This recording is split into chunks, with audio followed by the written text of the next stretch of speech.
여러분, 한번 상상해 보시겠습니까? 아침 햇살이 부드럽게 거실 창문을 통과하고 따뜻한 차 한 잔을 손에 들고 앉아 있는 평화로운 순간. 그런데 머릿속에는 차가운 질문이 떠오릅니다. 내일 아침, 나는 과연 무사히 눈을 뜰 수 있을까? 다소 비극적으로 들릴지 모르지만 저는 수십 년간 진료하며 수백 명의 환자들에게서 이런 불안을 보아왔습니다. 그들은 건강을 전혀 신경 쓰지 않았던 사람들이 아닙니다. 오히려 자신이 올바른 생활을 하고 있다고 굳게 믿어왔습니다. 하지만 어느 날 모든 것을 뒤흔드는 한 가지 사실을 깨닫게 되는 순간이 찾아옵니다. 그날도 평범한 진료였습니다. 76세의 한 어르신이 진료실로 들어오셨습니다. 겉보기에는 건강해 보였습니다. 매일 아침 꾸준히 걷고 식습관도 의사가 권한 대로 지켜왔다고 말씀하셨습니다. 그런데 최근 3개월 동안 심장 기능이 약해지고 혈압이 들쭉날쭉하며 쉽게 피로를 느낀다고 했습니다. 식습관을 자세히 묻자 어르신은 자랑스럽게 말씀하셨습니다. 저는 매일 올리브유를 먹습니다. 대형 마트에서 좋은 걸로만 사죠. 그 순간 저는 깊은 한숨을 내쉬었습니다. 바로 또 하나의 깨달음의 순간을 마주한 것입니다. 문제는 올리브유 자체가 아니었습니다. 사용하는 방법이 잘못된 것이었습니다. 많은 분들이 엑스트라 버진이라는 라벨만 믿고 안심합니다.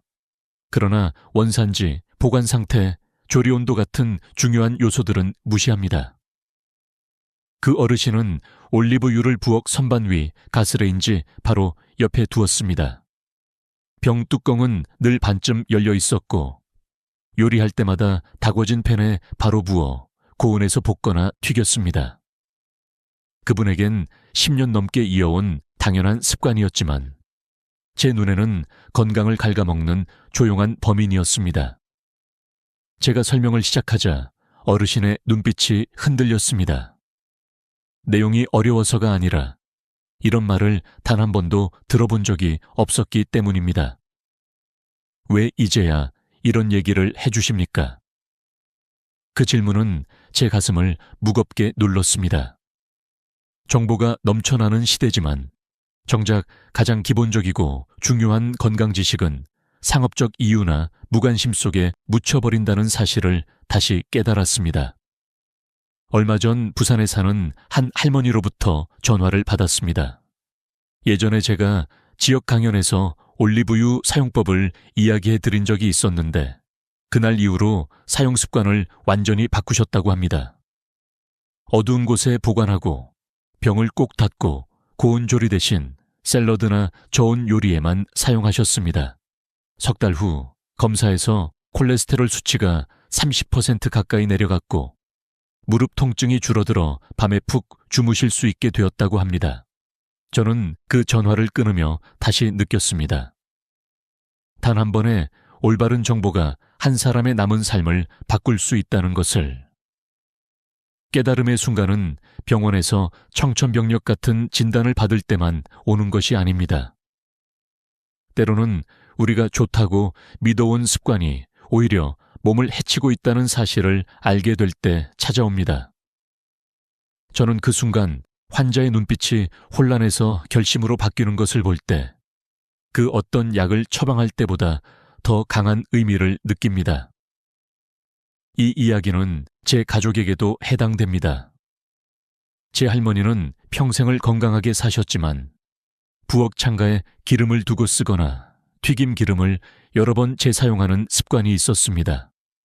제가 그것을 바꿔드리고 매일 아침 올바른 방법으로 올리브유를 드시게 했을 때 할머니의 활력은 눈에 띄게 달라졌습니다. 98세가 되어서도 직접 장을 보고 요리를 하시며 증손자의 결혼식에 당당히 참석하셨습니다. 이런 이야기를 하는 이유는 단순합니다. 건강은 거창한 변화에서 오는 것이 아니라 매일 반복되는 작은 선택에서 만들어집니다. 잘못된 믿음이나 부주의한 습관이 쌓이면 아무리 좋은 음식도 독이 될 수 있습니다. 특히 올리브유처럼 건강식의 대명사로 알려진 식품일수록 정확한 정보가 필요합니다. 여러분의 깨달음의 순간은 언제일까요? 건강을 위해 먹는 것이 아니라 건강을 위해 어떻게 먹는지가 중요하다는 것을 이해하는 날일지도 모릅니다. 병을 예방하는 길은 병원 처방전 안에만 있는 것이 아니라 우리 부엌의 작은 디테일 속에도 숨어 있습니다. 한 숟가락의 올리브유가 올바른 종류와 방법, 그리고 적절한 시기에 맞춰 섭취된다면 여러분의 삶을 지켜주는 열쇠가 될 수 있습니다. 그러나 그 반대라면 조용히 몸을 해치는 씨앗이 될 수도 있습니다. 오늘 저는 여러분을 이 진짜 올리브유의 세계로 안내하려 합니다. 그리고 그 여정은 잊혀진 진실에서 시작해 누구나 실천할 수 있는 건강 공식으로 이어질 것입니다. 하지만 먼저 스스로에게 물어보세요. 지금 여러분은 변화를 받아들일 준비가 되어 있습니까? 건강에 대한 진실 중에는 세월이 지나도 사람들에게 잘 알려지지 않는 것들이 있습니다.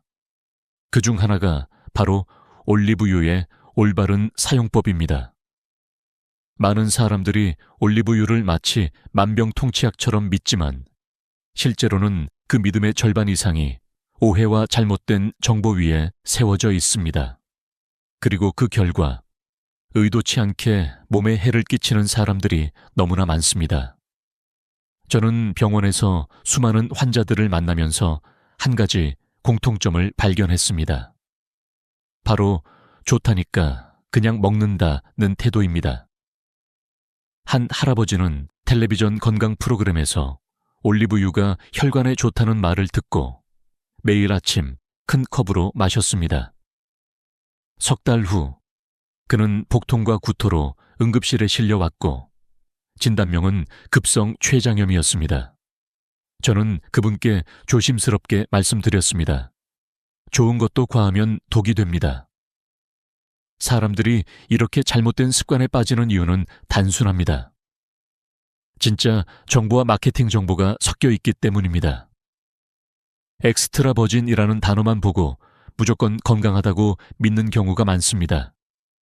하지만 엑스트라 버진에도 진짜와 가짜가 있고 가짜는 종종 다른 값싼 기름과 섞여 있습니다.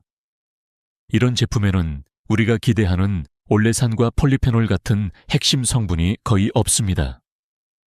오히려 산패된 기름 성분이 몸속 염증을 촉발시킬 수 있습니다. 저는 한번 환자들에게 각자 집에 있는 올리브유를 가져오게 한 적이 있습니다. 검사 결과 절반 이상이 진짜가 아니었습니다. 병은 화려했고 라벨은 그럴듯했지만 안에 든 것은 전혀 다른 이야기였습니다.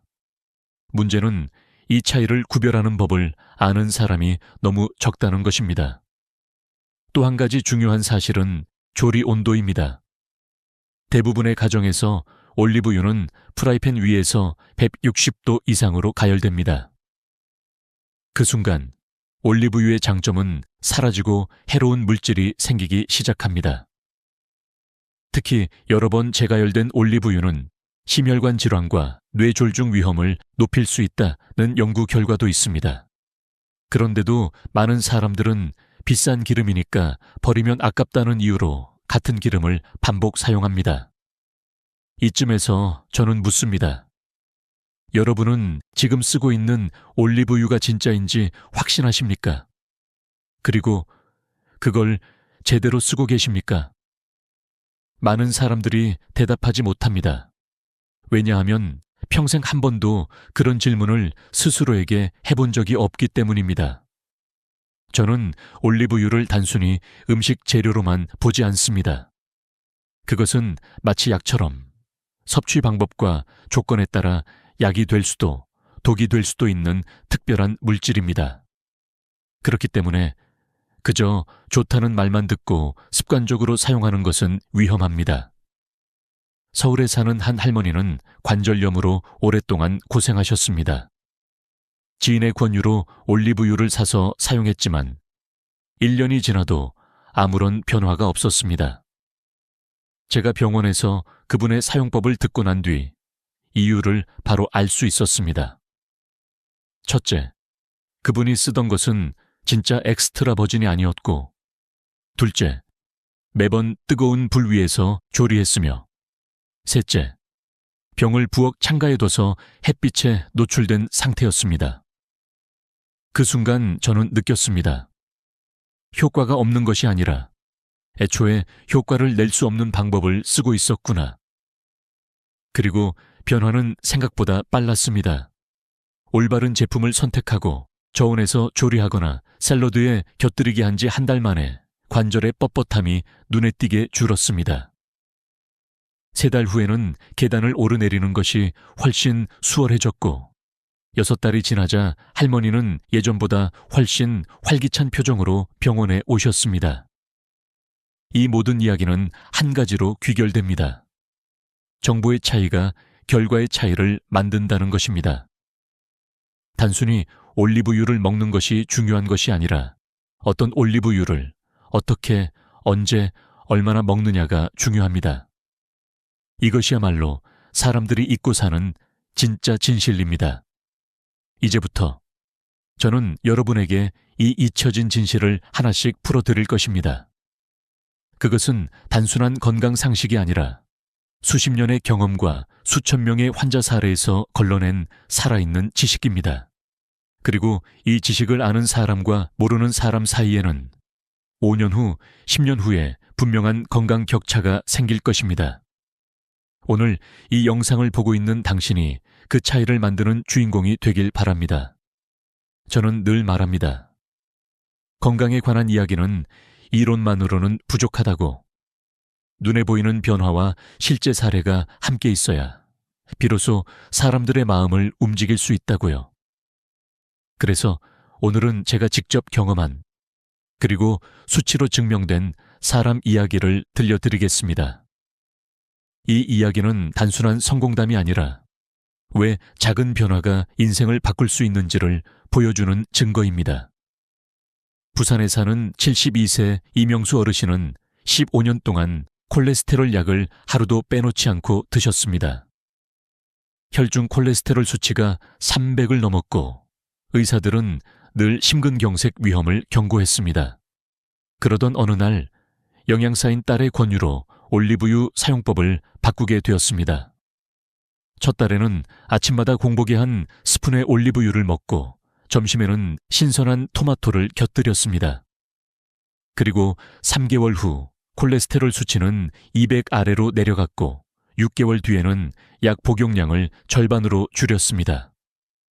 병원 의사들도 놀랐지만 정작 어르신 본인은 이렇게 말했습니다. 그저 작은 습관을 바꿨을 뿐인데 이렇게 몸이 달라질 줄은 몰랐습니다. 제주에 사는 박영희 할머니는 무릎 관절염 때문에 계단을 오르내리는 것조차 힘들었습니다. 진통제와 물리치료로 버티던 중 저는 그분에게 그리스산 코로네이키 품종의 진짜 엑스트라 버진 올리브유를 추천했습니다. 그리고 반드시 서늘하고 어두운 곳에 보관하며 절대 고온에서 조리하지 말 것을 강조했습니다. 3달이 지나자 아침에 일어날 때 무릎 뻣뻣함이 눈에 띄게 줄었고 6달 후에는 가벼운 등산도 가능해졌습니다. 할머니는 웃으며 이렇게 말씀하셨습니다. 이 나이에 다시 바깥바람을 쐬며 걷게 될 줄은 몰랐어요. 대구의 최병철 어르신은 협심증으로 수년간 가슴 통증에 시달렸습니다. 저는 그분에게 올리브유와 토마토를 함께 섭취하는 방법을 권했습니다. 토마토 속 라이코펜과 올리브유에 올레산이 만나면 혈관벽의 염증을 줄이는 강력한 효과가 나타난다는 연구 결과를 바탕으로 한 조언이었습니다. 2달 뒤 어르신은 더 이상 밤중에 가슴 통증으로 잠에서 깨지 않았고 산책거리가 이전보다 2배 늘어났습니다. 이 세 사람의 공통점은 무엇일까요? 바로 작지만 올바른 변화를 선택했다는 것입니다. 저는 종종 환자들에게 이렇게 말합니다. 올리브유를 먹는다고 해서 무조건 좋아지는 게 아닙니다. 중요한 건 방법입니다. 이것은 단순한 식습관 조언이 아니라 과학적 근거와 경험이 결합된 확신입니다. 서울대 병원에서 진행된 제 연구에서도 같은 결과가 나왔습니다.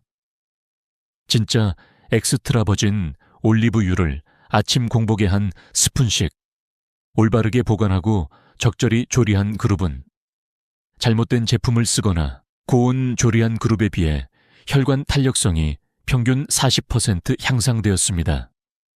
염증 수치는 평균 30% 낮아졌고 콜레스테롤은 평균 51gdl 감소했습니다. 이런 수치는 결코 우연이 아닙니다. 그러나 저는 여기서 멈추지 않습니다. 왜냐하면 이 수치 뒤에는 숫자로 표현할 수 없는 가치가 숨겨져 있기 때문입니다. 그것은 바로 삶의 질입니다. 계단을 오르며 숨이 차지 않는 기쁨, 손주와 공놀이를 할 수 있는 여유, 친구와 함께 먼 길을 걸을 수 있는 자유. 이런 것들이야말로 진정한 회복입니다. 그리고 저는 믿습니다. 여러분도 이런 변화를 경험할 수 있다는 것을. 하지만 조건이 있습니다. 무심코 하던 습관을 버리고 검증된 방법을 선택해야 한다는 것. 단순히 좋다는 말에 의존하는 것이 아니라 스스로 배우고 이해하고 적용해야 한다는 것. 앞으로 여러분께 제가 전할 이야기는 단순히 먹어라, 마셔라가 아닙니다. 어떤 원리로 몸에 작용하는지, 왜 그렇게 해야 하는지, 그리고 어떻게 하면 안전하고 효과적으로 사용할 수 있는지를 저는 모두 알려드릴 것입니다. 왜냐하면 건강한 삶은 준비된 사람에게만 주어지기 때문입니다. 그리고 지금 이 순간이 여러분에게도 첫걸음이 될 수 있습니다. 건강을 지키는 방법 중에는 겉보기에 단순해 보이지만 실제로는 수십 년의 경험과 과학적 근거가 쌓여야만 완성되는 것들이 있습니다. 제가 새로운 황금 규칙이라고 부르는 올리브유 사용법이 바로 그렇습니다. 이 규칙은 단순히 좋은 걸 먹자라는 차원이 아니라 먹는 이유와 방식, 그리고 몸이 그것을 받아들이는 과정을 모두 고려한 결과물입니다. 첫 번째는 올리브유의 품질입니다. 진짜 엑스트라 버진 올리브유는 단순히 색과 향만으로 판별할 수 없습니다. 품종, 재배 지역, 수확 시기, 압착 방식까지 확인해야 합니다. 예를 들어 심장과 혈관 질환이 있는 분들에게는 스페인산 피쿠알 품종이 특히 좋습니다. 올로칸탈과 항산화 성분이 풍부해 혈관 염증을 완화하는 데 도움을 줍니다. 반면 관절염 환자에게는 그리스산 코로네이키 품종이 효과적입니다. 이 품종은 항염 효과가 강하고 특히 폴리페놀 함량이 높습니다. 당뇨 환자라면 이탈리아산 프란토이오 품종이 혈당 조절에 유리합니다. 두 번째는 섭취 방법입니다. 저는 늘 환자들에게 이렇게 말합니다. 올리브유는 약처럼 드셔야 합니다. 아침 공복에 한 스푼, 이것이 기본입니다. 위가 비어 있을 때 올레산과 폴리페놀이 흡수되는 효율이 가장 높기 때문입니다. 여기에 토마토나 마늘, 견과류를 곁들이면 상승 효과가 나타납니다. 토마토의 라이코펜은 올레산과 결합해 혈관벽의 염증을 줄여주고 마늘의 황화합물은 항염 작용을 강화합니다. 견과류는 뇌 건강을 지키는 데 필요한 오메가3화 항산화제를 보충해 줍니다. 세 번째는 조리 온도입니다. 올리브유는 160도를 넘으면 좋은 성분이 파괴됩니다. 그래서 튀김 요리에는 절대 쓰면 안 됩니다. 볶음 요리도 중불 2에서만 사용해야 합니다. 가능하다면 샐러드에 뿌리거나 빵에 발라 먹는 것이 가장 안전합니다. 고온 조리 시 생성되는 유해 산화물질은 장기적으로 혈관 건강에 치명적일 수 있습니다. 네 번째는 보관 환경입니다. 빛, 열, 공기에 노출되면 산패가 빠르게 진행됩니다. 반드시 어두운 유리병에 담긴 제품을 선택하고 서늘하고 직사광선이 없는 곳에 두어야 합니다. 뚜껑은 사용 직후 바로 닫아야 하고 개봉 후 6개월 안에 소비하는 것이 좋습니다. 냉장 보관은 권장하지 않습니다. 온도가 낮아지면 성분이 응고되거나 맛이 변할 수 있기 때문입니다. 마지막으로 적정량입니다. 하루 1-2스푼이 적당하며 그 이상은 오히려 해가 될 수 있습니다. 특히 담석증이나 췌장 질환이 있는 분들은 반드시 의사와 상담 후 섭취해야 합니다. 몸에 좋다고 해서 무조건 많이 먹는 것은 약을 과다 복용하는 것과 같습니다. 저는 이 황금 규칙을 수백 명의 환자에게 적용해 왔고 놀라운 변화를 직접 보았습니다. 어떤 분은 20년 만에 관절 통증에서 해방되었고 어떤 분은 혈압약을 끊을 수 있었습니다. 그러나 이 규칙의 핵심은 단순히 먹는 것이 아닙니다. 왜 그렇게 먹어야 하는지 이해하고 습관으로 만드는 것이 진짜 변화의 시작입니다. 한번 생각해 보십시오. 같은 음식을 먹어도 어떤 사람은 건강을 되찾고 어떤 사람은 변화가 없습니다. 차이는 지식에서 나옵니다. 그리고 그 지식은 직접 경험하거나 믿을 수 있는 사람에게 배워야만 얻을 수 있습니다. 저는 오늘 여러분이 그 지식을 갖게 되기를 바랍니다. 이제 여러분은 단순한 소비자가 아니라 스스로 건강을 설계하는 주체가 될 수 있습니다. 올리브유 한 스푼이 단순한 음식이 아니라 하루를 지탱하는 약이 되고 남은 인생의 질을 바꾸는 열쇠가 될 수 있습니다. 그 열쇠를 어떻게 사용할지는 오직 여러분의 선택에 달려 있습니다. 건강관리에서 중요한 것은 무엇을 먹느냐뿐만 아니라 언제와 어떻게 먹느냐입니다. 올리브유는 이 원칙에서 특히 예민하게 반응하는 식품입니다.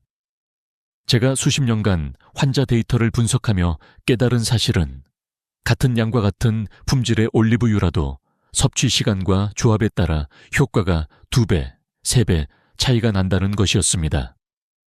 먼저 섭취 시간입니다. 제 연구와 프랑스 리옹 대학과의 공동 실험에서 밝혀진 바에 따르면 아침 공복에 올리브유를 한 스푼 섭취했을 때 혈관 청소 효과와 항염 효과가 최대 4배까지 높아집니다.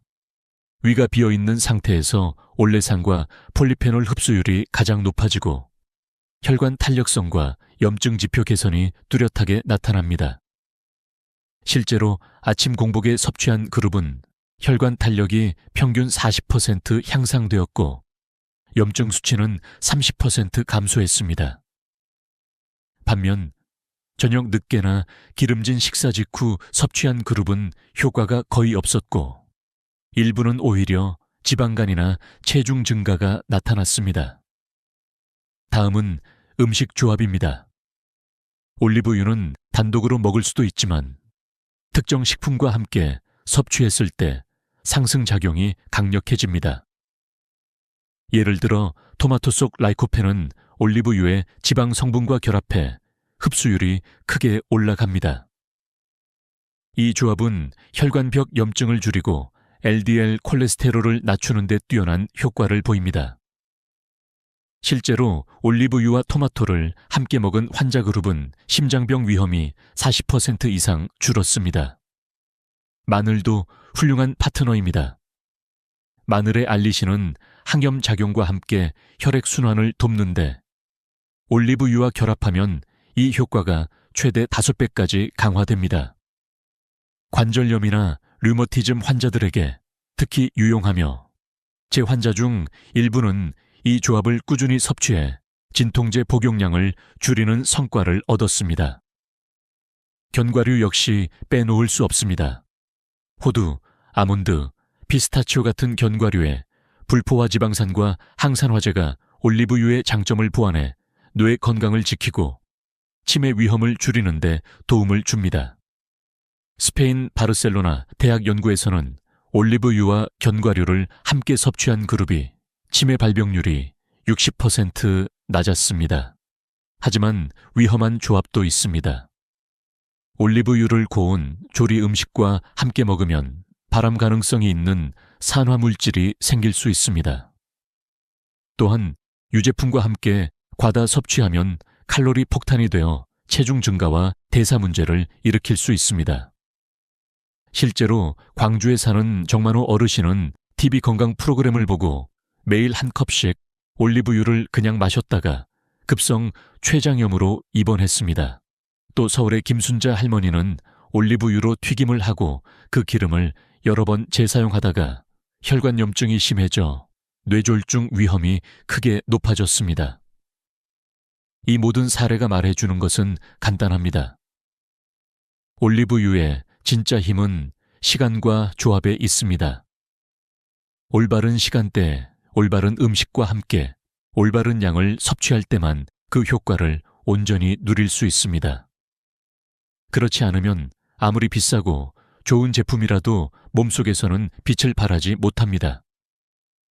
저는 항상 환자들에게 올리브유를 친구로 만들지 적으로 만들지는 당신 손에 달렸다고 말합니다. 여러분이 지금 하고 있는 섭취 방법이 친구를 만드는 방식인지 적을 만드는 방식인지 오늘 이 영상을 통해 반드시 점검하시기 바랍니다. 저는 종종 환자들에게 이렇게 묻습니다. 건강을 지킨다는 건 단순히 오래 사는 것일까요? 아니면 오래 사는 동안 더 많은 순간을 제대로 누리는 것일까요? 이 질문을 던지면 대부분의 환자들은 잠시 침묵합니다. 그 침묵 속에서 저는 깨닫습니다. 우리가 진정으로 원하는 건 수명이 아니라 삶의 질이라는 것을요. 그리고 올리브유 이야기는 결국 그 삶의 질과 직결됩니다. 저는 지난 30년간 수많은 환자를 진료하며 작은 습관 하나가 얼마나 큰 변화를 만드는지를 직접 보아왔습니다. 부산의 한 어르신은 심장질환으로 몇 번이나 수술을 고민했지만 생활 습관을 바꾸고 올리브유를 올바르게 사용하며 식단에 신선한 채소와 좋은 단백질을 곁들이자 1년 만에 심장 기능이 회복되었습니다. 그분은 이렇게 말했습니다. 이젠 손주의 결혼식에 갈 수 있다는 자신감이 생겼습니다. 건강에 관한 지식은 단순한 정보가 아닙니다. 그것은 경험과 실천에서 나오는 지혜입니다. 저 역시 환자들과 함께 시행착오를 겪으며 배웠습니다. 완벽한 식품은 없다는 것, 좋은 것도 잘못 쓰면 해가 된다는 것, 그리고 아무리 좋은 방법도 습관으로 자리 잡지 않으면 오래 가지 않는다는 것 말입니다. 올리브유도 마찬가지입니다. 진짜 제품을 고르는 눈, 그것을 적절한 온도와 방식으로 사용하는 습관, 몸 상태에 맞춘 양과 시간 조절, 그리고 궁극적으로는 다른 건강한 생활 습관과의 균형이 필요합니다. 이 네 가지가 맞아떨어질 때 비로소 올리브유는 음식에서 건강 자산으로 변합니다. 하지만 이 과정에서 반드시 기억해야 할 것이 있습니다. 변화는 한 번에 이루어지지 않는다는 점입니다. 오늘부터 무조건 많이 급하게 바꾸는 것이 아니라 하루 한 스푼의 올바른 올리브유처럼 작고 지속 가능한 변화를 선택해야 합니다. 그래야 몸이 놀라지 않고 오래도록 좋은 상태를 유지할 수 있습니다. 저는 이제 여러분께 이 긴 이야기를 마무리하며 한 가지 삶의 교훈을 남기고 싶습니다. 건강은 절대 당연한 것이 아니라는 사실입니다. 우리가 매일 무심코 하는 선택, 예를 들어 병을 어떻게 보관하는지, 언제 무엇을 먹는지, 이런 작은 행동들이 쌓여서 5년 뒤, 10년 뒤의 나를 결정합니다. 그러니 오늘부터라도 부엌의 올리브유를 다시 보십시오. 그것이 진짜인지, 제대로 보관되고 있는지, 그리고 무엇보다도 당신의 몸에 맞는 방식으로 쓰이고 있는지 확인하십시오.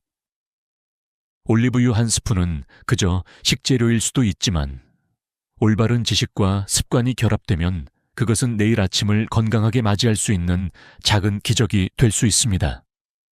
여러분, 지금까지 제 이야기를 들어주셔서 감사합니다. 이 영상이 여러분의 건강한 미래에 작은 불씨가 되길 바랍니다. 앞으로도 저는 여러분과 함께 실천할 수 있는 건강 지혜를 나누겠습니다. 오늘 들은 내용이 도움이 되었다면 꼭 채널을 구독하고 좋아요를 눌러주세요. 그리고 사랑하는 가족, 친구와 이 영상을 공유해주세요. 그 한 번의 클릭이 누군가의 인생을 바꿀 수 있습니다. 여러분, 혹시 80세, 90세가 되었을 때의 자신의 모습을 상상해 본 적이 있으신가요? 젊었을 때는 그저 막연히 그때쯤이면 여유롭고 행복하겠지라고 생각합니다. 하지만 놀라운 통계가 있습니다.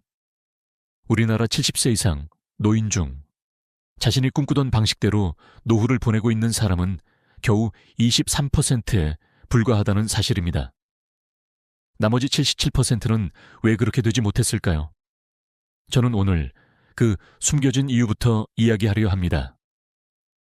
사실 이 이야기는 제 주변 사람들의 경험에서 시작됩니다. 오랫동안 직장에서 열심히 일하다 정년 퇴직한 한 선배가 있었습니다. 그는 퇴직 후 여행도 다니고 좋아하는 취미도 즐기며 살 줄 알았습니다.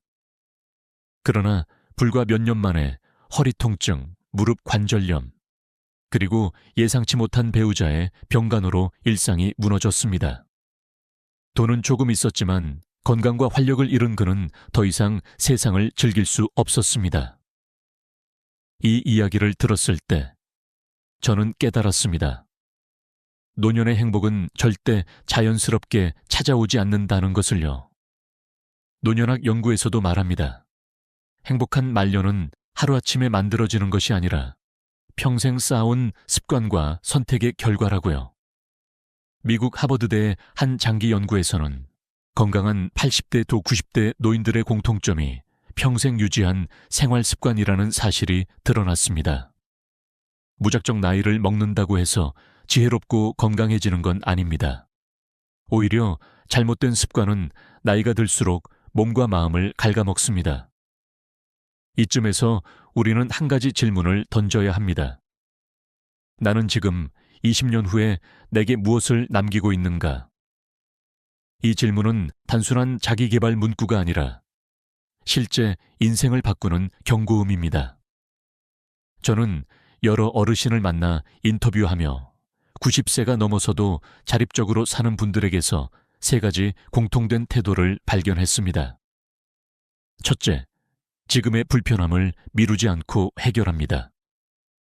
둘째, 몸과 마음의 훈련을 멈추지 않습니다. 셋째, 변화를 두려워하지 않습니다. 여기서 잠깐 여러분께 묻겠습니다. 아침에 일어나서 허리를 곧게 펴고 발목을 천천히 돌려본 적이 언제였나요? 아니면 새로운 취미를 배우기 위해 두근거리며 신청서를 쓴 적은 언제인가요? 나이 들면 조용히 다가오지만 우리가 준비하지 않으면 그 무게는 생각보다 훨씬 빠르게 그리고 무겁게 내려앉습니다. 제 주변의 또 다른 예를 들어 보겠습니다. 85세의 한 할머니는 여전히 혼자 장을 보고 집안을 정리하고 친구들과 약속을 지킵니다. 그녀는 말합니다. 나는 젊었을 때부터 매일 15분 스트레칭을 했어. 그리고 힘든 일이 생기면 이것도 지나간다 라고 스스로 다독였지. 그녀에게 특별한 부나 명예는 없었지만 그녀는 누구보다 자유롭고 당당했습니다. 반대로 60대 초반에 은퇴 후 아무런 계획 없이 지낸 한 아저씨는 몇 년 만에 고립감을 호소하며 우울증 진단을 받았습니다. 나도 예전엔 친구 많았어. 근데 다들 바쁘고 나만 남아있는 것 같더라. 이 대목에서 깨달아야 합니다. 노년의 삶을 망치는 건 단순히 몸이 아픈 것이 아니라 삶의 목적과 관계가 사라지는 순간입니다. 여기서 우리가 얻을 수 있는 중요한 교훈은 노후의 행복과 자유는 건강 목적 관계, 재정 내 기둥 위에 세워진다는 점입니다. 이 중 하나라도 무너지면 나머지도 연쇄적으로 흔들립니다. 의사들도 이렇게 경고합니다. 관절과 심장은 50대부터 관리해야 80대에도 걸을 수 있고 대화를 나눌 수 있으며 스스로를 돌볼 수 있습니다. 그렇다면 지금부터 무엇을 해야 할까요? 저는 오늘 여러분과 함께 80대, 90대에도 자립적이고 행복하게 살기 위한 여정을 시작하려 합니다. 그리고 그 여정의 첫걸음은 바로 현실 직시입니다. 막연한 낙관 대신 지금 내 몸과 마음, 재정과 관계 상태를 냉정하게 점검하는 것. 마치 겨울이 오기 전에 집의 창문 틈을 막고 난방기를 점검하는 것처럼요. 오늘 이야기의 가장 중요한 포인트는 이것입니다. 노년은 인생의 마무리가 아니라 또 다른 시작이라는 것. 그러나 그 시작이 축복이 될지 고통이 될지는 지금 우리의 선택에 달려 있습니다. 20년 후에 내가 오늘의 내게 고마워 라고 말하게 할 것인지 아니면 왜 준비하지 않았어 라고 후회하게 할 것인지는 오직 지금의 행동이 결정합니다. 이제 여러분께 질문 하나를 남기고 싶습니다. 내일 아침 눈을 뜰 때 나는 어떤 모습으로 늙어가고 싶은가?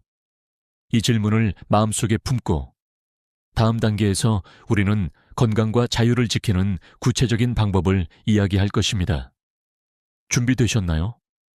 건강은 곧 자유입니다.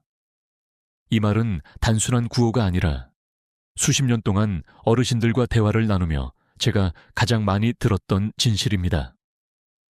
돈이 있어도 좋은 집이 있어도 건강이 무너지면 그 모든 것이 무용지물이 됩니다.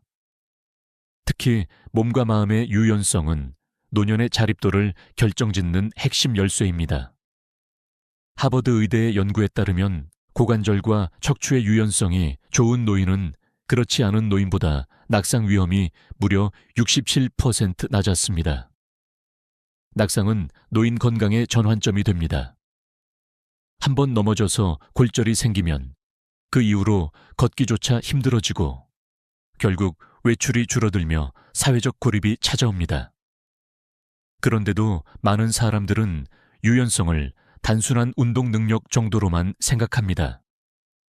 사실 그것은 자유롭게 살 수 있는 시간을 늘려주는 보험과도 같습니다. 저는 92세의 한 할아버지를 기억합니다. 그는 여전히 스스로 양말을 신고 등 뒤 지퍼를 올리고 높은 선반에서 물건을 꺼냅니다. 비결을 물었더니 웃으며 이렇게 말했습니다. 40대부터 하루 예쁜 스트레칭을 안 빼먹었어. 발목, 어깨, 허리, 목 다 부드럽게 해놔야 나중에 후회 안 해. 그의 말은 단순한 운동 조언이 아니라 노년의 독립을 지키는 삶의 철학이었습니다. 그렇다면 지금부터라도 무엇을 해야 할까요? 첫째, 아침에 일어나자마자 5분간 전신 스트레칭을 하세요. 발목을 천천히 돌리고 무릎을 부드럽게 굽혔다 펴고 어깨를 크게 원을 그리듯 돌립니다. 둘째, 한 번에 앉아있는 시간이 1시간을 넘지 않게 하세요. 1시간마다 일어나서 30초 정도 몸을 가볍게 흔들어 주세요. 이런 작은 습관이 10년 뒤, 20년 뒤의 몸을 완전히 바꿉니다. 그런데 여기서 중요한 것이 하나 더 있습니다. 몸의 유연성만큼이나 마음의 유연성이 필요하다는 점입니다. 나이가 들면 변화를 거부하는 경향이 강해집니다. 오랫동안 해오던 방식, 익숙한 환경, 같은 사람들. 이 익숙함은 편안하지만 동시에 우리를 갇히게 합니다. 90세가 넘어도 활기찬 분들을 보면 공통점이 있습니다. 바로 변화를 받아들이는 힘입니다. 상황을 통제할 수 없을 때는 받아들이고 대신 통제 가능한 것에 집중합니다. 심리학자들은 이것을 심리적 탄력성이라고 부릅니다. 새로운 기술 배우기, 새로운 길로 산책하기, 처음 가보는 식당에서 식사하기. 이런 작은 변화들이 쌓이면 큰 변화에도 적응하는 힘이 생깁니다. 저는 한 87세 할머니의 말을 잊지 못합니다. 세상이 변하면 나도 변해야지. 나만 멈추면 세상에서 떨어져 나가. 그녀는 스마트폰으로 손주들과 영상통화를 하고 새로운 요리 레시피를 배우고 가끔은 K-POP 공연도 찾아봅니다. 그녀의 삶은 나이와 상관없이 계속 확장되고 있었습니다. 그리고 마음의 유연성을 기르는 가장 좋은 방법 중 하나가 명상입니다. 하루 10분 호흡에만 집중하는 시간은 스트레스를 줄이고 지금 이 순간에 집중하게 해줍니다. 부정적인 상황 속에서도 감사할 점을 찾는 습관, 그리고 유머 감각을 유지하는 것 역시 필수입니다. 웃음은 노년기에 최고의 약입니다. 여러분, 기억하세요. 몸의 유연성은 넘어짐을 막고 마음의 유연성은 꺾이지 않게 합니다. 이 두 가지가 함께 있을 때 우리는 나이가 들어도 자유를 잃지 않습니다. 그리고 그 자유가 바로 우리가 지켜야 할 마지막 자산입니다. 목적이 있는 삶은 노년의 심장을 뛰게 합니다. 일본 오키나와의 장수 마을에는 이키가이, 온청 키자페이라는 말이 있습니다. 매일 아침 눈을 뜨게 만드는 이유, 살아가는 동기라는 뜻입니다.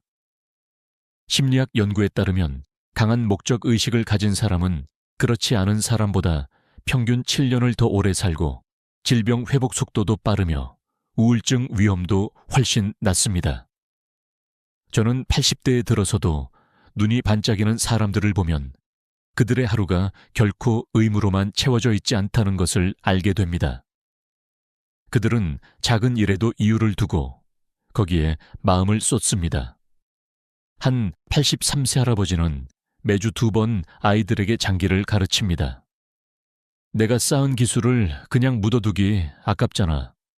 아이들이 웃으며 배우는 걸 보면 내가 더 살아있는 느낌이 들어. 그의 말은 단순한 취미 활동이 아니라 그 자체로 삶의 엔진이었습니다. 목적을 찾는 방법은 거창할 필요가 없습니다. 누군가는 봉사활동에서, 누군가는 글쓰기나 그림에서, 또 누군가는 가족 돌봄에서 그 목적을 발견합니다. 중요한 건 나의 하루에 기다림이 있는가? 라는 질문에 대답할 수 있어야 한다는 것입니다. 기다릴 일이 없으면 삶은 색을 잃습니다. 실제로 미국 국립노화연구소 NIA 보고서에 따르면 봉사활동에 참여하는 노인들은 그렇지 않은 노인보다 삶의 만족도가 25% 이상 높았습니다. 심지어 봉사에 쓰는 시간이 한 달에 몇 시간뿐이더라도 그 효과는 뚜렷했습니다. 저는 여기서 한 가지 제안을 드리고 싶습니다. 여러분의 경험과 지식을 다음 세대에 나누어 주십시오. 멘토링, 자서전 쓰기, 혹은 손자녀에게 옛날 이야기를 들려주는 것만으로도 충분합니다. 삶의 이야기를 나누는 과정에서 우리는 스스로의 가치를 다시 확인하게 됩니다. 또 하나, 새로운 것을 배우는데 주저하지 마세요. 90세에 대학교에 입학한 분, 80세에 처음으로 피아노를 배운 분, 70세에 유튜브 채널을 시작한 분. 그들의 공통점은 지금이 제일 빠른 시기라는 믿음입니다. 배움은 나이와 상관없이 뇌를 자극하고 사회적 연결을 확장하며 자존감을 높입니다. 그리고 일상의 작은 감사 습관도 목적 의식을 키웁니다. 매일 아침 감사한 3가지를 떠올리는 것만으로도 행복 호르몬 세로토닌이 증가한다는 연구 결과가 있습니다. 감사는 우리를 현재에 붙잡아 두고 사소한 것에서 의미를 발견하게 합니다. 마지막으로 저는 한 88세 할머니의 말을 전하고 싶습니다. 사는 이유가 있으면 사는 힘도 생겨. 그 힘이 있으면 아픈 것도 견디고 외로운 것도 버틸 수 있어. 결국 목적은 노년의 삶을 지탱하는 가장 튼튼한 기둥입니다. 우리가 그 기둥을 세우는 순간 나이는 단지 숫자에 불과해집니다. 나이가 들수록 집은 단순한 거주지가 아니라 안전과 자존심의 마지막 보루가 됩니다. 저는 많은 어르신들을 만나면서 깨달았습니다. 집이 편해야 마음이 편하다는 말은 나이가 들수록 진리라는 것을요. 그런데 이 편안함은 단순히 익숙함에서 오는 것이 아닙니다. 집이 안전하고 생활이 가능하며 나의 독립성을 지켜주는 곳이어야 합니다. 스웨덴의 한 연구에 따르면 노인 친화적으로 개조된 집에 사는 어르신들은 그렇지 않은 경우보다 요양원에 입소하는 시기가 평균 8년 늦어졌습니다. 문턱 하나, 손잡이 하나, 조명의 위치 하나가 독립적인 생활을 얼마나 오래 유지할 수 있는지를 결정짓는다는 뜻입니다. 저는 한 82세 할머니의 사례를 들려드리고 싶습니다. 그녀는 계단이 많은 2층 집에서 평생을 살았습니다.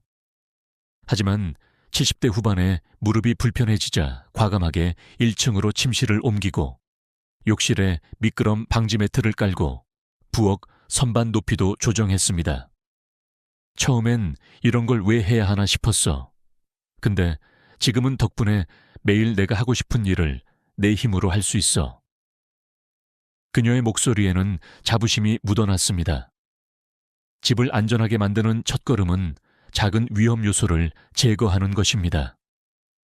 문턱을 없애고 바닥을 평평하게 유지하며 미끄러운 욕실에는 반드시 손잡이와 미끄럼 방지 매트를 설치해야 합니다. 실제로 노인 낙상 사고의 80%가 욕실에서 발생한다는 통계가 있습니다. 또한 주방은 자주 쓰는 물건이 쉽게 닿는 곳에 있어야 합니다. 높은 곳에 있던 냄비를 꺼내려다 넘어지는 경우를 여러 번 봤습니다. 작은 배치 변경이 큰 사고를 막을 수 있습니다. 그리고 조명은 집안 안전에서 의외로 중요한 요소입니다. 시력이 약해지는 노년기에는 어두운 복도나 계단이 큰 위험이 됩니다. 밝고 부드러운 조명을 곳곳에 설치하는 것만으로도 낙상 위험을 크게 줄일 수 있습니다. 여기서 중요한 건 이런 변화를 미리 준비하는 것입니다. 몸이 불편해진 뒤에 하려면 비용도 더 들고 마음의 부담도 큽니다.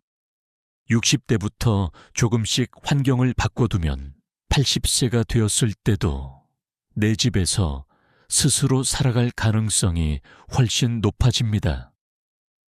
저는 한번 상상해 보길 권합니다. 만약 내 몸이 지금보다 느려지고 힘이 약해졌을 때 내 집에서 안전하게 생활할 수 있을까?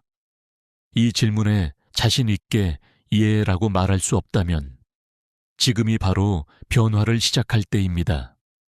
안전한 집은 단순히 사고를 예방하는 것 이상입니다. 그것은 나는 여전히 나의 삶을 내 힘으로 지킨다 는 자신감을 주고 매일을 조금 더 자유롭고 조금 더 행복하게 만듭니다. 그리고 그 자유는 값으로 살 수 없는 노년의 가장 큰 선물입니다. 나이는 숫자에 불과하다는 말을 가능하게 만드는 힘. 그것은 바로 뇌의 젊음을 지키는 것입니다.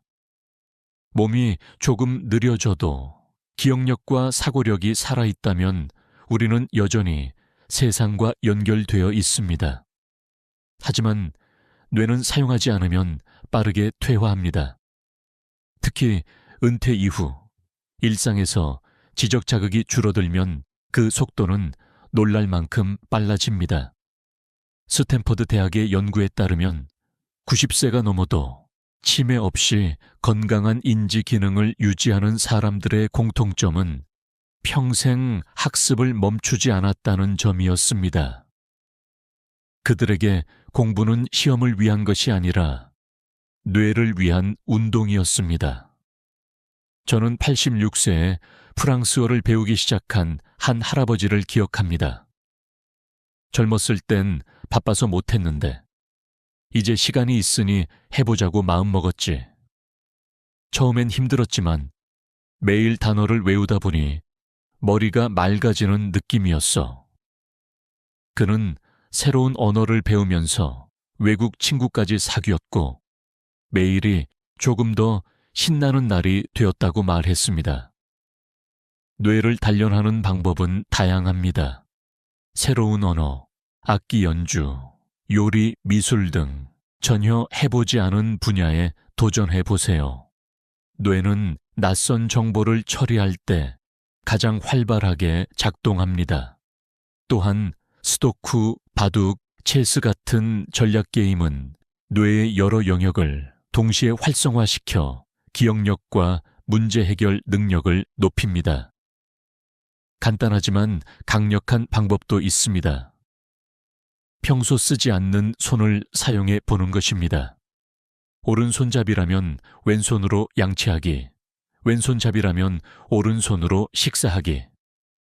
이렇게 일상에 작은 변화를 주면 뇌는 새로운 회로를 만들며 자극을 받습니다. 독서는 여전히 최고의 뇌 훈련입니다. 하루 30분 종이책을 읽는 습관은 공감 능력과 언어 능력을 유지시키고 집중력을 높입니다. 특히 소설을 읽을 때 등장인물의 감정을 따라가며 뇌는 마치 실제 인간관계를 경험하는 듯한 반응을 보입니다. 디지털 기기 활용도 뇌에 좋은 자극이 될 수 있습니다.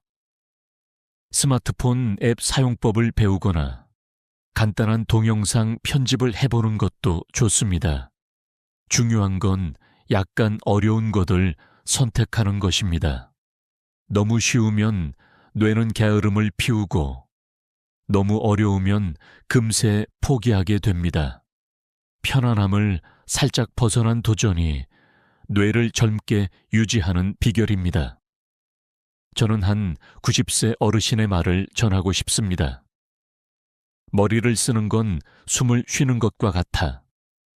멈추는 순간부터 늙는 거지.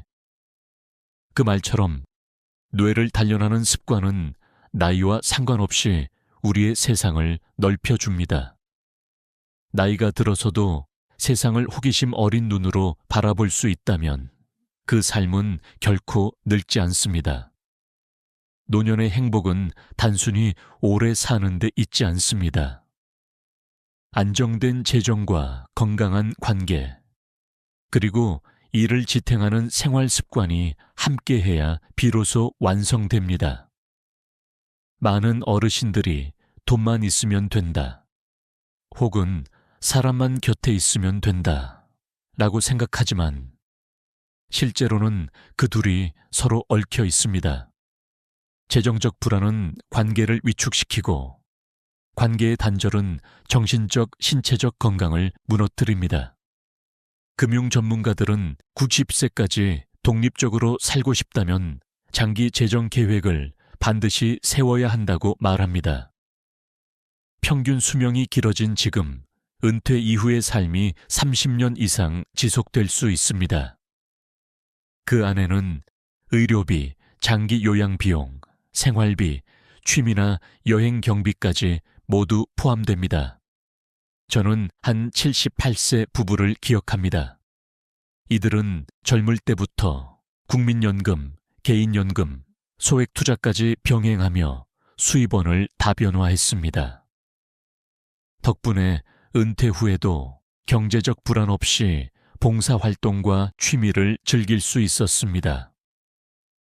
반면 준비 없이 은퇴한 70대 초반의 한 지인은 갑작스러운 배우자의 병원비로 순식간에 저축을 소진했습니다. 그는 돈 걱정이 시작되면 마음이 늘 불안하고 하루하루가 전쟁 같아진다고 했습니다. 재정은 단순히 돈의 문제가 아니라 마음의 평화를 지키는 방패인 셈입니다. 여기에 더해 재정 계획은 건강관리와도 맞닿아 있습니다. 의료비와 영양관리에 투자하지 못하면 몸이 빠르게 약해집니다. 노년기에는 단백질 섭취가 특히 중요합니다. 근육량 유지를 위해 닭가슴살, 생선, 두부, 달걀 등을 매일 챙기고 비타민 D와 칼슘을 충분히 섭취해야 합니다. 하루 20분 햇볕을 쬐는 습관과 함께 우유, 멸치, 치즈 같은 음식을 자주 먹으면 뼈 건강을 오래 지킬 수 있습니다. 또한 물 섭취는 생각보다 중요합니다. 나이가 들수록 갈증 신호가 둔해져 탈수 위험이 높아집니다. 갈증이 없어도 하루에 1.5리터의 물을 나눠 마시는 습관이 필요합니다. 소량씩 자주 마시는 것이 좋습니다. 관계 역시 재정 못지않게 중요합니다. 하버드 대학교의 80년 장기 연구는 인간관계의 질이 장수와 행복에 가장 큰 영향을 준다고 밝혔습니다. 은퇴, 배우자 상실, 친구들의 사망 등으로 사회적 네트워크가 줄어드는 건 자연스러운 일입니다. 그러나 그럴수록 의도적으로 관계를 유지하고 새로운 사람을 만날 기회를 만들어야 합니다. 저는 한 85세 할머니의 습관을 본받고 싶습니다. 그녀는 매주 교회 성가대 연습, 동네 꽃꽂이 모임, 손녀와의 영상통화를 일정표에 넣습니다. 약속이 있으면 하루가 달라져. 준비하는 즐거움, 만나서 웃는 시간, 돌아와서 생각나는 대화까지 다 행복이야. 그녀의 말은 관계가 단순한 만남이 아니라 삶의 리듬과 의미를 부여한다는 것을 보여줍니다. 마지막으로 좋은 수면 습관이 이 모든 것을 지탱합니다. 스위스 취리히 대학 연구에 따르면 수면의 질은 노년기의 면역력, 기억력, 감정 조절에 결정적입니다. 매일 같은 시간에 자고 일어나며 침실은 실패를 20도로 유지하고 취침 2시간 전에는 스마트폰과 TV 화면을 멀리하세요. 저녁 늦게 마시는 카페인과 알코올은 피하고 대신 따뜻한 허브티나 우유를 마시면 좋습니다. 결국 재정, 건강, 관계, 수면은 서로 떨어질 수 없는 연결고리입니다. 어느 하나를 소홀히 하면 다른 것까지 무너집니다. 하지만 이 4가지를 함께 관리하면 노년의 삶은 훨씬 안정되고 무엇보다 자유롭습니다. 그날 아침이었습니다. 거울 앞에 서서 머리를 말리던 순간 빗 사이로 후두둑 떨어지는 머리카락을 보았죠. 손바닥 위에 남은 머리카락이 마치 작은 새 둥지처럼 둥글게 모여 있었습니다. 순간 심장이 철렁 내려앉았습니다. 이게 뭐지? 어제보다 더 많이 빠진 것 같은데. 속에서 이상한 불안이 밀려왔습니다. 그냥 나이가 들어서 그런 걸까? 아니면 진짜 병이 시작된 걸까? 아무 말도 못하고 한참을 그 자리에서 서 있었습니다. 그날 저녁 집에 돌아와 소파에 앉아 텔레비전을 켜놓았지만 머릿속은 온통 그 장면뿐이었습니다. 젊었을 때는 머리를 감아도 이렇게까지 빠지진 않았는데 빗살에 걸린 머리카락이 잊히질 않았습니다. 혹시 우리 아버지처럼 대머리가 되는 건 아닐까? 아버지가 거울 앞에서 한숨 쉬던 모습이 떠올랐습니다. 그때의 무력함과 체념이 고스란히 제 마음에 내려앉았습니다. 다음 날 아침 일부러 머리를 감지 않고 나갔습니다. 그런데 하루 종일 머리가 기름지고 냄새까지 나는 것 같아 더 불편했습니다. 그래, 이렇게는 못 살지. 하지만 또 머리를 감았다가 어제처럼 빠지면 어떻게 하나. 이런 복잡한 마음이 계속 교차했습니다. 주변 친구들에게 슬쩍 물어봤습니다. 놀랍게도 제 또래 친구 절반 이상이 비슷한 경험을 하고 있었습니다. 어떤 친구는 나는 포기했어. 그냥 모자 쓰고 다녀라며 씁쓸하게 웃었고, 또 다른 친구는 비싼 샴푸 써봤자 소용없더라며 손사래를 쳤습니다. 그 순간 깨달았습니다. 이건 단순히 나만의 문제가 아니라 나이 들어가며 누구나 마주하는 현실이라는 것을. 그런데도 대부분의 사람들은 제대로 된 방법을 몰라서 방치하거나 잘못된 습관을 계속 반복하고 있었습니다. 저는 궁금했습니다. 정말로 방법이 없는 걸까? 아니면 우리가 뭔가 크게 잘못하고 있는 걸까?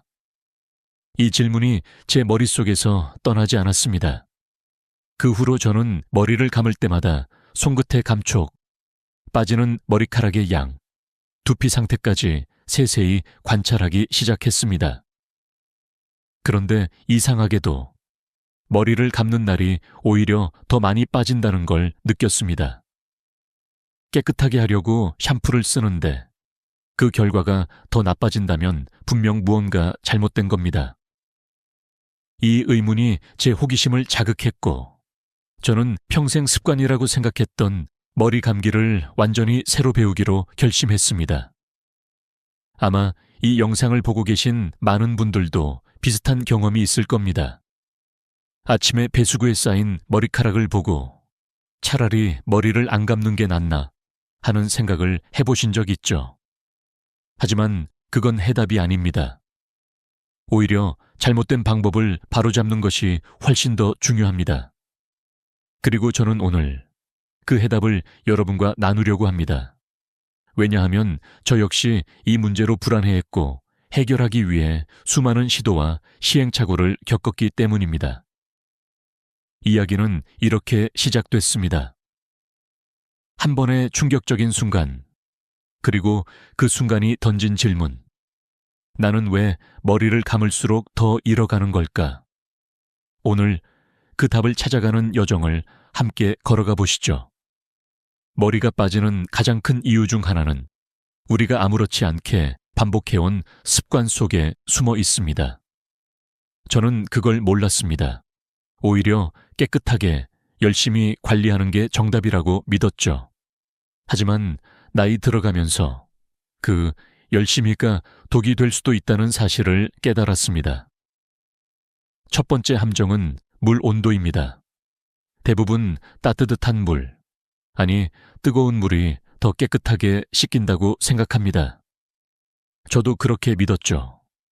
하지만 두피는 피부 중에서도 가장 얇고 예민한 부위입니다. 뜨거운 물은 그 얇은 피부를 데워버립니다. 마치 꽃밭에 끓는 물을 붓는 것과 다를 게 없습니다.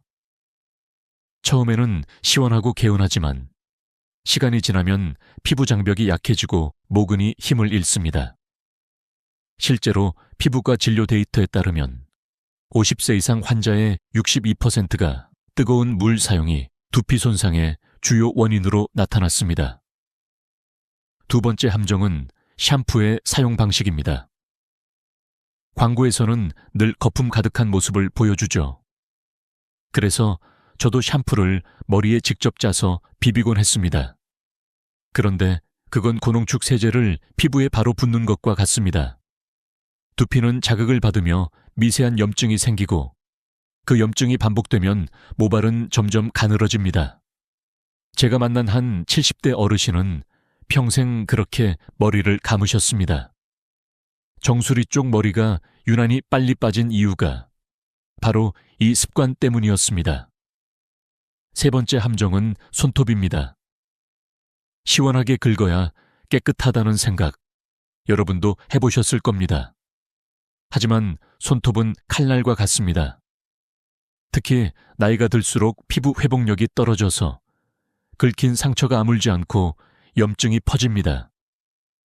저는 병원에서 현미경으로 그 상처 부위를 본 적이 있습니다. 상처 주변의 모근이 이미 죽어 있거나 가늘어져 있었습니다.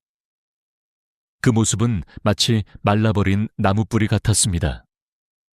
이 세 가지 습관은 겉보기에 청결처럼 보이지만 실제로는 모발의 생명을 서서히 깎아먹습니다.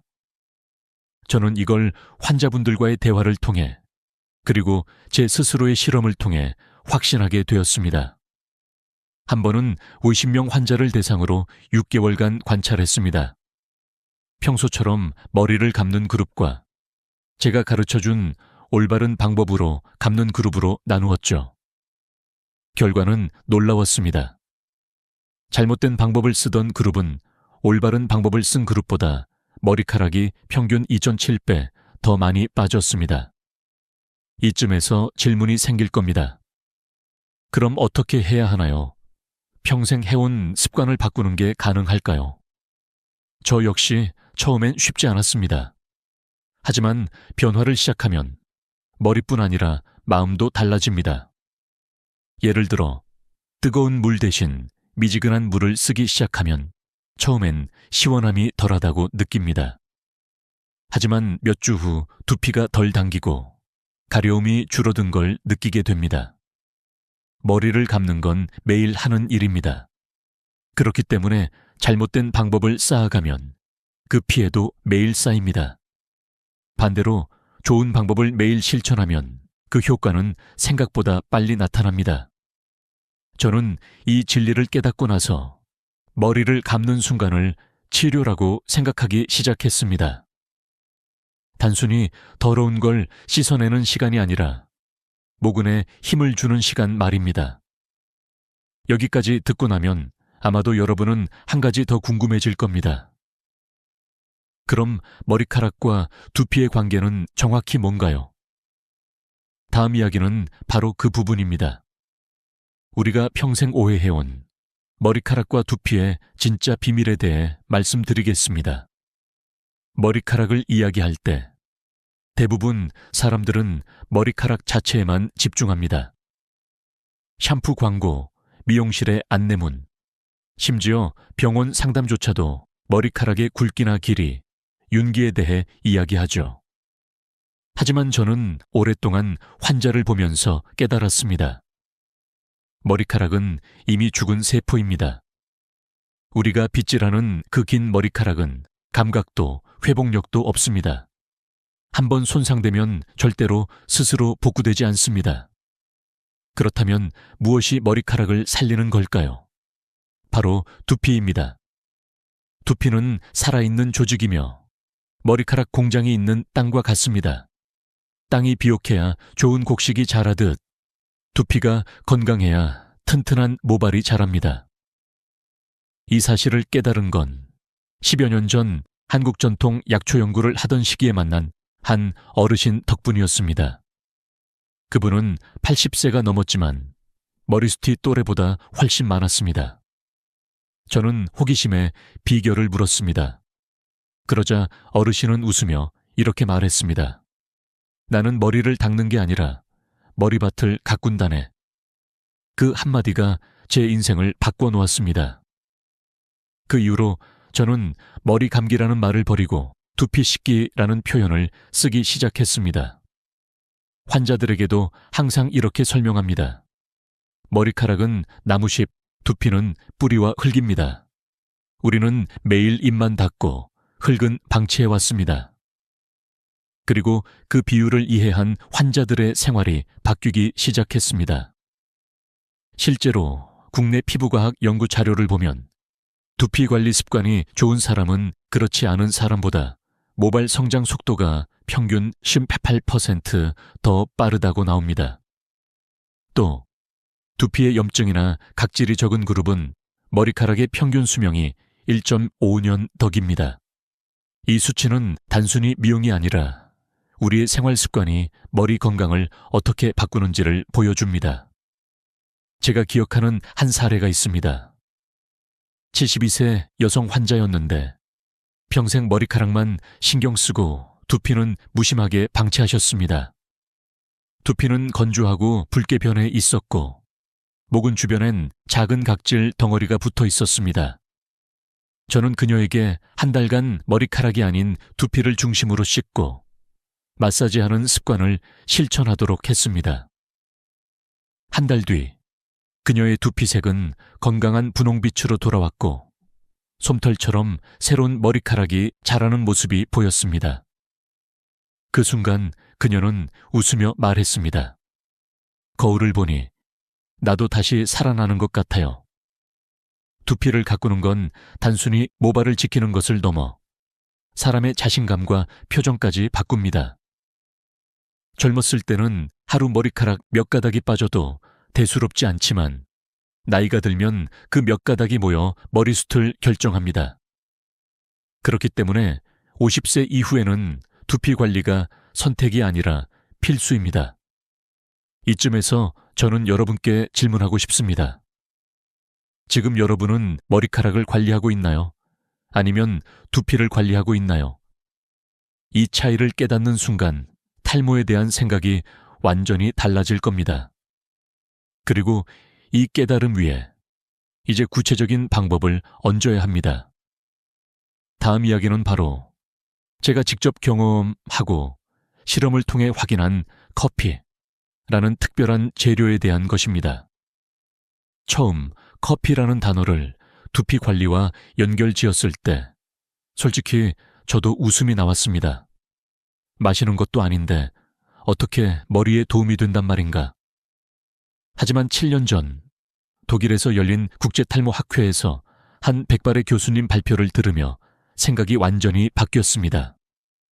그는 차분한 목소리로 카페인이 두피의 혈류를 늘리고 모근의 활동성을 높인다라고 말했습니다. 학회장 안이 웅성거리기 시작했고 저 역시 귀를 의심했습니다. 그 교수님은 120명의 탈모 환자를 두 그룹으로 나누어 6개월 동안 실험한 결과를 보여주었습니다. 한 그룹은 평소처럼 관리했고 다른 한 그룹은 블랙커피 추출액을 두피에 발랐습니다. 결과는 놀라웠습니다. 커피를 사용한 그룹은 머리카락 성장 속도가 평균 4.6% 빨라졌고 빠지는 양은 절반으로 줄었습니다. 현미경 사진 속 모근은 마치 깨어난 듯 활발하게 움직이고 있었습니다. 한국에 돌아온 저는 바로 실험을 시작했습니다. 30명의 환자를 대상으로 3개월 동안 매일 머리 감기 전 15분 식힌 블랙커피를 두피에 분사하게 했습니다. 조건은 단 하나, 설탕이나 프림이 전혀 들어가지 않은 진한 블랙커피여야 한다는 것. 결과는 학회 발표와 거의 같았습니다. 26귀졸명이 머리가 덜 빠진다고 느꼈고 18명은 눈에 띄게 머리숱이 늘었습니다. 왜 이런 일이 일어날까요? 첫째, 카페인은 미세혈관을 확장시켜 두피 구석구석 영양분을 보냅니다. 둘째, 모근 세포에 에너지 대사를 촉진시켜 새로운 머리카락을 만들 힘을 줍니다. 셋째, 탈모를 유발하는 DHT 호르몬의 작용을 억제합니다. 이 세 가지가 동시에 작동하니 머리가 자라지 않을 이유가 없는 겁니다. 사용 방법은 간단합니다. 진하게 내린 블랙커피를 완전히 식힌 뒤 스프레이 용기에 담아 머리 감기 15분 전에 두피에 골고루 뿌립니다. 그리고 송긋지문으로 부드럽게 마사지해 줍니다. 절대 뜨거운 커피를 쓰면 안 됩니다. 하루 한 번이면 충분하고 두피에 상처가 있을 땐 피해야 합니다. 물론 여기서 중요한 건 커피가 마법처럼 모든 탈모를 없애주지는 않는다는 점입니다. 두피 상태가 심각하게 손상된 경우 커피만으로는 부족합니다. 하지만 생활 습관을 함께 바꾸고 커피 요법을 병행하면 그 효과는 배가 됩니다. 실제로 제 환자 중 98세 남성분은 정수리 탈모가 10년 넘게 진행되었지만 3개월 커피 요법 후 정수리 피부색이 개선되고 새로운 솜털이 올라왔습니다. 그분이 아내가 머리 심었냐고 물어봤다며 웃던 모습이 아직도 기억납니다.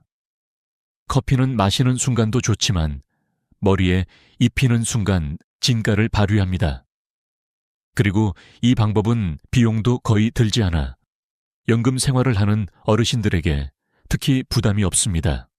하지만 두피만 관리해서는 완전한 변화를 만들 수 없습니다. 머리카락 자체를 보호하는 또 다른 장치가 필요합니다. 다음은 제가 머리의 갑옷이라고 부르는 방법입니다. 머리카락은 자라나는 순간부터 외부의 공격을 받습니다. 햇빛, 바람, 먼지, 그리고 우리가 매일 사용하는 샴푸와 드라이기까지. 특히 나이가 들면 두피의 피지 분비량이 줄어들어 머리카락을 보호하는 천연막이 얇아집니다. 그 결과 머리카락은 더 건조해지고 잘 끊어집니다. 저는 이걸 갑옷이 벗겨진 병사에 비유합니다. 전쟁터에 맨몸으로 나가면 작은 돌멩이에도 상처를 입는 것처럼 말이죠. 이 문제를 해결하는 데 있어 저는 오래전 인도 여행에서 얻은 영감을 잊을 수 없습니다. 한 시골 마을에서 만난 62세 할머니는 허리까지 내려오는 머리카락이 윤기와 탄력을 그대로 유지하고 있었습니다. 비결을 묻자 그녀는 웃으며 대답했습니다. 우리 집안 여자는 매일 코코넛 오일을 머리에 발라요.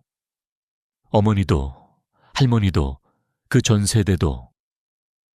처음엔 단순한 전통이라 생각했지만 나중에 연구 자료를 보니 과학적 근거가 있었습니다. 오일은 3가지 역할을 합니다. 첫째, 머리카락 표면에 얇은 막을 만들어 샴푸와 바람, 자외선으로부터 보호합니다. 둘째, 머리카락 속 수분을 지켜줍니다. 이는 특히 겨울철 건조한 남방 환경에서 큰 차이를 만듭니다. 셋째, 오일에 함유된 비타민과 지방산이 손상된 머리카락을 부분적으로 회복시킵니다. 저는 환자들에게 2가지 오일을 추천합니다. 하나는 미간류, 즉 쌀겨에서 추출한 오일입니다. 비타민 E 함량이 올리브유보다 3배 높고 한국인의 피부와 잘 맞습니다. 다른 하나는 코코넛 오일로 분자가 작아 머리카락 깊숙이 침투합니다. 세균 번식을 억제하는 효과도 있어 두피 트러블 예방에 도움을 줍니다. 사용법은 간단하지만 주의가 필요합니다. 손바닥에 동전 크기만큼 덜어 양손으로 비벼 따뜻하게 만든 뒤 머리카락 중간부터 끝까지 바릅니다. 절대 두피에는 바르지 않습니다. 실 1~5분 후 평소처럼 머리를 감습니다. 너무 많이 바르면 머리가 기름져 보일 수 있으니 양 조절이 중요합니다.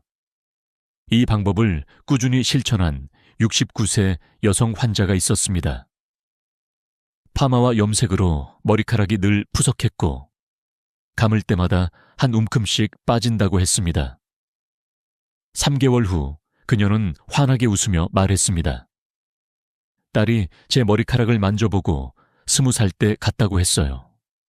머리카락이 부드럽게 흘러내리던 그 모습은 단순한 미용 이상의 의미였습니다. 그것은 자신감을 되찾는 순간이었죠. 커피가 두피의 흙을 비옥하게 만든다면 오일은 자란 머리카락을 지켜주는 갑옷입니다. 하지만 이제 마지막 단계가 남아 있습니다. 바로 두피와 머리카락을 함께 살리는 완벽한 머리 감기의 8단계 비법입니다. 머리를 감는 건 평생 반복하는 습관입니다. 하지만 잘못된 습관은 하루에 한 번씩 매일 머리카락의 수명을 깎아먹습니다. 저는 수천 명의 환자를 진료하며 제대로 된 머리 감기만으로 머리카락 상태가 눈에 띄게 달라지는 것을 봤습니다. 그래서 25년 동안 다듬고 검증한 8단계 비법을 정리했습니다. 첫 번째, 물 온도는 미지근하게입니다. 손목 안쪽에 닿았을 때 따뜻하다 느껴지는 정도가 이상적입니다. 너무 뜨거우면 두피 장벽이 손상되고 너무 차가우면 때가 잘 안 씻깁니다. 두 번째, 샴푸 전에 물로 1~2분 충분히 헹굽니다. 이 과정만으로도 먼지와 피지의 70%가 제거됩니다. 커피나 오일을 사용한 경우 2단계에서 부드럽게 씻겨나갑니다. 세 번째, 샴푸는 손바닥에서 거품을 내야 합니다. 절대 머리 위에 직접 짜지 마세요. 손바닥에 동전 크기만큼 덜고 물을 살짝 섞어 거품을 만든 뒤 두피에 올립니다. 네 번째, 손톱 대신 손끝 지문으로 마사지합니다. 앞머리에서 정수리로, 옆머리에서 위로, 뒷머리에서 위로 각 부위를 10초씩 부드럽게 원을 그리며 문질러 줍니다. 다섯 번째, 머리카락은 거품으로만 씻습니다. 두피를 마사지하며 나온 거품을 그대로 머리카락에 흘려보내듯 쓸어줍니다. 머리카락끼리 비비면 표면이 손상됩니다. 여섯 번째, 헹구는 시간은 샴푸한 시간의 2배입니다. 미세한 잔여물이 남으면 가려움과 염증의 원인이 됩니다. 7번째, 린스나 트리트먼트는 머리카락 중간부터 끝까지만 발라야 합니다. 두피에 닿으면 모공을 막아 트러블이 생길 수 있습니다. 8번째, 마지막 헹굼은 미지근한 물에서 점점 시원한 물로 바꿔 마무리합니다. 이렇게 하면 모공이 조여져 두피가 상쾌해집니다. 이 8단계를 환자들에게 실천하게 한 뒤 3개월 후 결과는 놀라웠습니다. 65세 남성 환자는 아내가 머리가 굵어진 것 같다고 했다고 했고, 평생 가려움에 시달린 58세 여성은 머리 감고 나면 시원하고 가렵지 않다고 했습니다. 결국 머리 감기는 단순한 청결이 아니라 매일 두피와 머리카락을 살리는 치유의식입니다. 여기에 오늘 배운 3가지, 커피로 두피 살리기, 오일로 머리카락 보호하기, 그리고 8단계 감기 비법을 합치면 탈모의 70%는 충분히 막을 수 있습니다. 마지막으로 꼭 기억하세요. 유전이 전부가 아닙니다. 생활 습관이 머리 운명을 바꿉니다. 머리카락은 우리의 자존심이고 자신감입니다. 잃고 나서 후회하지 말고 오늘부터 시작하세요. 이 영상이 도움이 되셨다면 구독과 좋아요로 저와 함께 더 많은 분들에게 희망을 전해주세요. 다음 시간에는 머리카락 건강에 좋은 음식과 나쁜 음식에 대해 이야기 나누겠습니다. 우리 모두 함께 나이와 상관없이 건강한 머리카락을 가꿔 나갑시다.